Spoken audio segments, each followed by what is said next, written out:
We'll guide you through how to video call on an Android. If you find this useful, then consider subscribing and liking the video. A video call can be nicer than a normal call because you can actually go and see someone's face. It can feel like more of a conversation. So we're going to guide you through how you can go about this. Make sure it's this full guide and don't skip ahead. So you want to go and swipe up like this. Now what you need to do is you want to go and find your contacts. You can go and search at the top if you want to.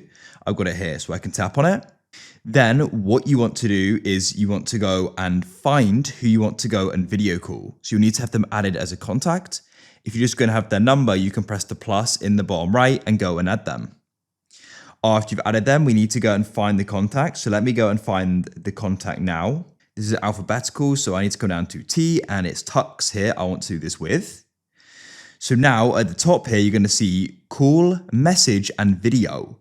So what we need to do is we need to go and press video like so. Now, there's potential that you've got different video calling services on your device. By default, you've got Google Meet. That's a Google app, so it's likely it's going to already be installed on the Android. If it isn't, you can go and get it, but for me it was. But you can also have WhatsApp on there as well. Now, it's important to note that the recipient will need to go and have a service set up for this to go and work. So you can try pressing video and hopefully it'll work. Usually with Android, it will because of Google Meet, but they may go and have WhatsApp, and on an iPhone, they can get Google Meet and WhatsApp as well. But of course, it's just not as sort of common as it is on Android. So you can go and press video, and if it's going to go and work, it's going to go and start dialing. As you can see, we're now successfully calling, and hopefully they're going to answer.